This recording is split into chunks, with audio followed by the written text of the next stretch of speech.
सात पौराणिक साहित्य। इस अध्याय में श्री सूत गोस्वामी अथर्ववेद की शाखाओं के विस्तार, पुराणों के संकलनकर्ताओं का नामोल्लेख तथा पुराणों के लक्षणों का वर्णन करते हैं। तत्पश्चात वे 18 प्रमुख पुराणों की सूची देते हैं और यह कहकर अपना वर्णन समाप्त करते हैं कि जो कोई शिष्य परंपरा प्राप्त व्यक्ति से इन विषयों को सुनता है उसे आध्यात्मिक शक्ति प्राप्त होती है। सूत उवाच अथर्ववेद सुमंतुक्ष शिष्य मध्याप्यत स्वकाम संहिता 105 पिपथ्याय वेदर्शाय चोक्तवान। 1। सूत गोस्वामी ने कहा, अथर्ववेद के विशेषज्ञ सुमंतु ऋषि ने अपनी संहिता अपने शिष्य का बंध को पढ़ाई जिसने इसे पथ्य और वेदर्श से कहा। तात्पर्य विष्णु पुराण में पुष्टि हुई है। अथर्ववेद समुनि सुमचुरामित दुति जिष्य मध्याप्यामास कबंध सो उपच द्विधा कृत्वा तु वेदर्शाय तथा पथ्याय दत्तवान। अमित दुति वाले मुनि सुमंत उनने अपने शिष्य का बंध को अथर्ववेद पढ़ाया। कबंध ने इसके 2 भाग कर दिए और उन्हें वेदर्श तथा पथ्य को दे दिया। शौक्लायनी ब्रह्मब्लेमुंदोषः पिपलायनी वेदर्शस्य शिष्यास्ते पथ्य शिष्यांतो श्रेणु कुमुद्दैशुन को ब्रह्मंजाजलिश्चाप्यथवान्वित। 2। शौक्लायुनी ब्रह्मबली मुदोष तथा पिपलायनी वेदर्श के शिष्य थे। मुझसे पथ्य के भी शिष्यों के नाम सुनो। हे ब्राह्मण, वे हैं कुमुद, शुनक तथा जाजली। वे सभी अथर्ववेद को अच्छी तरह जानते थे। तात्पर्य श्रील श्रीधर स्वामी के अनुसार वेदर्श ने अथर्ववेद के अपने संस्करण को 4 भागों में विभाजित करके उन्हें अपने 4 शिष्यों को पढ़ाया। पते ने अपने संस्करण के 3 भाग किए और यहाँ पर उल्लिखित 3 शिष्यों को उनकी शिक्षा दी। बस्चु शिष्यो 5 स्थान गिरस सैंडवायन इवच अधीयता संहिते द्वे सावर्णाद्यास्तथा प्रे। 3। बस्चु तथा सैधवायन नामक शुनक के शिष्यों ने अपने गुरुवार द्वारा संकलित अथर्ववेद के 2 भागों का अध्ययन किया। सैंथवायन के शिष्य सावर्ण तथा अन्य ऋषियों के शिष्यों ने भी अथर्ववेद के संस्करण का अध्ययन किया। नक्षत्र कल्प शांतिष्ण कश्यप पांड्री सादय एते अथर्वणाचार्या शृणु पौराणिकान् मुने। 4। नक्षत्र कल्प शांति कल्प कश्यप आंगिरस तथा अन्य लोग भी अथर्ववेद के आचार्यों में से थे। हे मुनि, अब पौराणिक साहित्य के विद्वानों के नाम सुनो। त्रयारुणी कश्यप पश्चावर्णीरकृत्ववन वैशंपायनहारित औषधवे पौराणिकाय में। 5। त्रयारुणी कश्यप सावर्णी अकृतभ्रण वैशंपायन तथा भारीत ये 6 पुराणों के आचार्य हैं। अधीयंत व्यास शिष्यात् संहितामत पितुर्मुखात् एक एकामहमे त्रिशा शिष्य सर्वा समध्यगाम। 6। इनमें से प्रत्येक ने मेरे पितारों महर्षण से जो कि श्रील व्यासदेव के शिष्य थे पुराणों की 6 संहिताओं को पढ़ा। मैं इन 6 आचार्यों का शिष्य बन गया और मैंने इस पौराणिक ज्ञान का भली भांति प्रस्तुतिकरण सीखा। कश्यप 5 हंसा सावर्णी राम शिष्यो 5 कृतभ्रन अधीम ही व्यास शिष्या चत्वारो मूल संहिता। 7। वेद व्यास के शिष्य रोमहर्षण ने पुराणों को 4 मूल संहिताओं में विभाजित कर दिया। मुनि कश्यप तथा मैंने सावर्णी तथा राम के शिष्य अकृततरण के साथ साथ इन 4 संहिताओं को सीखा। पुराण लक्षण बृहांत महर्षिभिर निरूपितम श्रेणुष्व बुध विमाशनित वेद शास्त्रानुसारत। 8। हे शौनक, तुम ध्यान से पुराण के लक्षण सुनो जिनकी परिभाषा अत्यंत प्रसिद्ध विद्वान ब्राह्मणों ने वैदिक साहित्य के अनुसार दी है। सर्गोस्थात विसर्गश्चुरित रक्षांतराणि च वंशो वंशानुचरितां संस्था हेतुर्पाश्रय। 9। दशभिर्लक्षणैर्युक्तां पुराणान् तद्विदो विदु केचित् पर्णविद ब्राह्मण महदल्प व्यवस्थया। 10। हे ब्राह्मण, इस विषय के विद्वान पुराण के 10 लक्षण बतलाते हैं। इस ब्रह्मांड की सृष्टि, सर्ग, तत्पश्चात लोकों तथा जीवों की सृष्टि, विसर्ग, सारे जीवों का पालन पोषण, वृत्ति और उनका भरण, रक्षा, विभिन्न मनुओं के शासन, अंतराणी, महान राजाओं के वंश, ऐसे राजाओं के कार्यकलाप, वंशानुचरित, संहार, संस्था, कारण, हेतु तथा परम आश्रय, अपाश्रय। अन्य विद्वानों का कहना है कि महापुराणों में इन्हीं 10 का वर्णन रहता है, जबकि छोटे पुराणों में केवल 5 का। तात्पर्य 4 मद्भागवत के द्वितीय स्कंद 2:101 में भी महापुराण के 10 विषयों का वर्णन हुआ है। श्री शुकुवाच अत्र सरयों विसर्गश्न स्थान पोषण युक्तः मन्वन्तरेशानुकथा निरोधो मृत्युश्रय। श्री शुकदेव गोस्वामी ने कहा, श्रीमद्भागवत में निम्नलिखित के विषय में 10 प्रकार के कथन हैं। ब्रह्मांड की सृष्टि, उपसर्ग, लोक, भगवान द्वारा सुरक्षा, सृजनात्मक प्रेरणा, मनुओं का परिवर्तन, ईश्वर ज्ञान, भगवधाम को वापसी, मोक्ष तथा परम आश्रय। श्रील जीव गोस्वामी के अनुसार श्रीमद् भागवतर जैसे पुराणों में इन 10 विषयों का वर्णन रहता है, जबकि छोटे पुराणों में केवल 5 विषयों का वैदिक वाङ्मय में कहा गया है। सर्यश परिसर्यक्ष वशो मनवंतराणी च वशानुचरित पुराण पंचलक्षण्य सृष्टि, गौण सृष्टि, राजवंश, मनुओं के राज्य तथा विविध वंशों के कार्यकलाप, ये पुराण के 5 लक्षण हैं। जिन पुराणों में 5 प्रकार का ज्ञान रहता है उन्हें गौण पौराणिक साहित्य कहते हैं।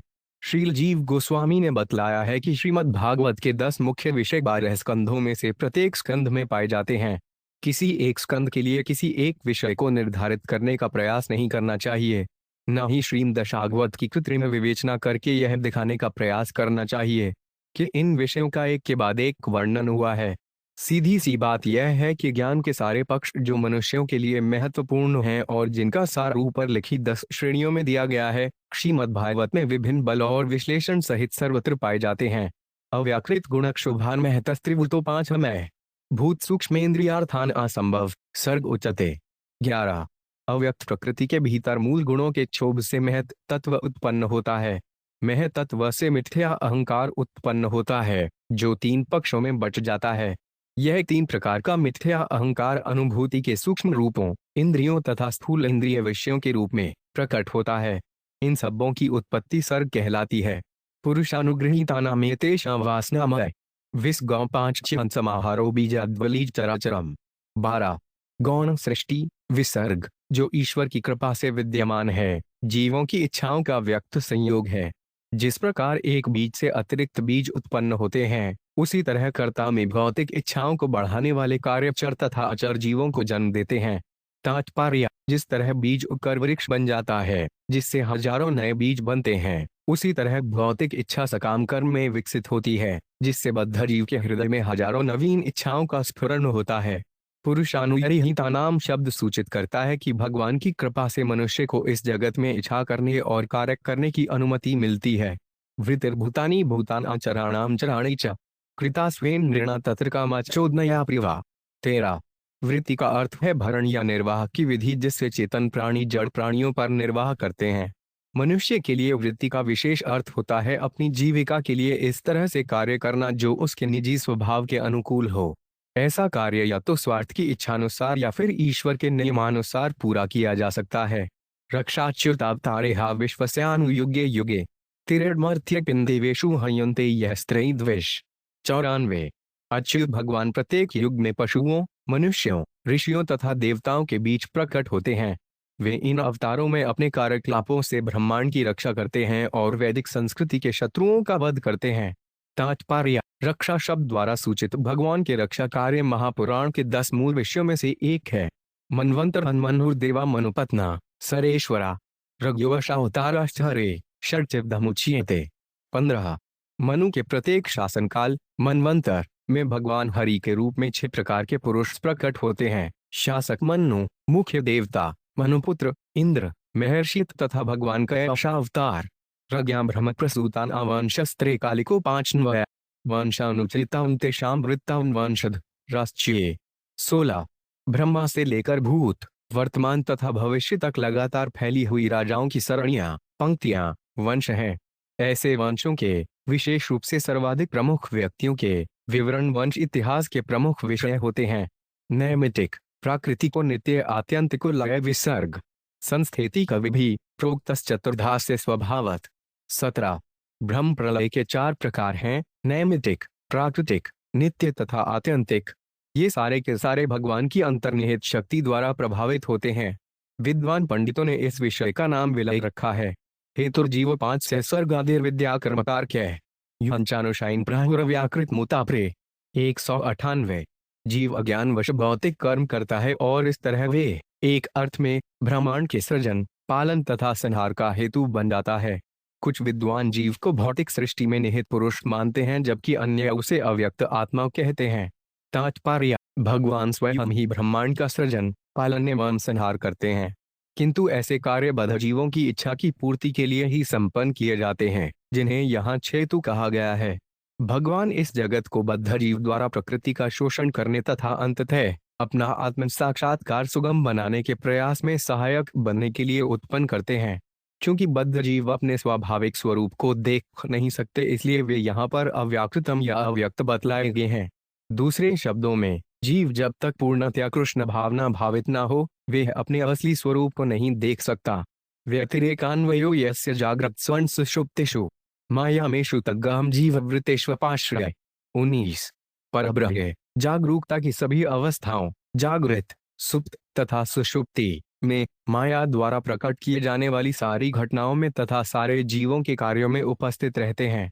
वे इन सबों से पृथक होकर भी उपस्थित रहते हैं। इस तरह अपने ही अध्यात्म में स्थित वे परम तथा अद्वितीय आश्रय हैं। पदार्थेषु यथा द्रव्यंसन मात्रान रूप नामसु बीजादिपगतांता सुहावस्थासु युतायोत्तम। 20। यद्यपि भौतिक वस्तु विविध रूप तथा नाम धारण कर सकती है, किंतु इसका मूलभूत अवयव सदैव इसके अस्तित्व का आधार बना रहता है। इसी तरह परब्रह्म अकेले तथा एक साथ मिलकर सदैव भौतिक शरीर की विभिन्न अवस्थाओं में गर्भधारण से लेकर मृत्यु तक उपस्थित रहता है। तात्पर्य, गीली मिट्टी को विविध रूपों में ढाला जा सकता है और उन्हें जलपात्र, फूलदान या संग्रह पात्र का नाम दिया जा सकता है, किंतु विविध रूपों तथा नामों के बावजूद मूलभूत अवयव मिट्टी निरंतर वर्तमान रहती है। इसी तरह परमेश्वर शरीर के अस्तित्व की सभी अवस्थाओं में उपस्थित रहता है। भगवान और प्रकृति अभिन्न हैं, क्योंकि भगवान प्रकृति के जनक स्रोत हैं। साथ ही परब्रह्म अपने धाम में अलग से उपस्थित रहते हैं। विरमेत यदाक्षेत हित्वा वृत्तित्रयं स्वयं योगेल वा तदात्मानं वेदेहाय निवर्ते। 29। मनुष्य का मन या तो अपने आप से या नियमित आध्यात्मिक अभ्यास से जागृत, सुप्त तथा सुषुप्त अवस्थाओं में भौतिक स्तर पर कार्य करना बंद कर देता है। तब वह परमात्मा को समझ पाता है और भौतिक प्रयास करना बंद कर देता है। तात्पर्य, जैसा कि श्रीमद् भागवत 3:25.33 में कहा गया है, जरत्याशु या कोश निरीणम नलो यथा भक्ति जीव के सूक्ष्म शरीर को किसी पृथक प्रयास के बिना ही विलीन कर देती है, जिस तरह उदर में अग्नि हमारे खाए हुए पदार्थों को पचा देती है। सूक्ष्म भौतिक शरीर यौन, लोभ, मिथ्या अहंकार तथा उन्माद के द्वारा प्रकृति का शोषण करने पर तुला रहता है, किंतु भगवान की प्रेमा भक्ति कट्टर मिथ्या अहंकार को विलीन कर देती है और मनुष्य को शुद्ध आनंदमय चेतना, कृष्ण भावनामृत तक पहुंचा देती है। एवं लक्षण लक्ष्याणि पुराणानि पुराविदः मुनयो षष्ठादश प्राहुक्षुलकानि महांति च। 22। प्राचीन इतिहास में दक्ष मुनियों ने घोषित किया है कि अपने विविध लक्षणों के अनुसार पुराणों को 18 प्रधान पुराणों और 18 गौण पुराणों में विभाजित किया जा सकता है। बाहापादमन वैष्णवन च शैवन लैडू सगारुडन नारदीयन भागवत माग्नियान स्कांद सनगितम। 23। भविष्य ब्रह्मवैवर्त मार्कंडेयन सवामनम वाराहन मात्स्यन कौर्म च ब्रह्मांडाख्यमिति त्रिशघटो। 24। 18 प्रधान पुराणों के नाम हैं ब्रह्मा, पद्य, विष्णु, शिव, लिंग, गरुड़, नारद, भागवत, अग्नि, स्कंद, भविष्य, ब्रह्मवैवर्त, मार्कंडेय, वामन, वराह, मत्स्य, कूर्म तथा ब्रह्मांड पुराण। तात्पर्य, श्रील जीव गोस्वामी ने उपर्युक्त दोनों श्लोकों की पुष्टि में वराह पुराण, शिव पुराण तथा मत्स्य पुराण से उदाहरण दिए हैं। भ्रमणृदन समाख्यातां शाखा प्रणयन्मुने शिष्य शिष्य प्रशिष्याणां भ्रमते जो विवर्धनम। 25। हे ब्राह्मण, मैंने तुमसे वेदों की शाखाओं के महामुनि व्यासदेव, उनके शिष्यों तथा शिष्यों के भी शिष्यों द्वारा किए गए विस्तार का भली भांति वर्णन किया है। जो इस कथा को सुनता है उसकी आध्यात्मिक शक्ति बढ़ जाती है। इस प्रकार श्रीमद् भागवत के 12वें स्कंद के अंतर्गत पौराणिक साहित्य नामक 7वें अध्याय के श्रील भक्तिवेदांत स्वामी प्रभुपाद के विनीत सेवकों द्वारा रचित तात्पर्य पूर्ण हुए।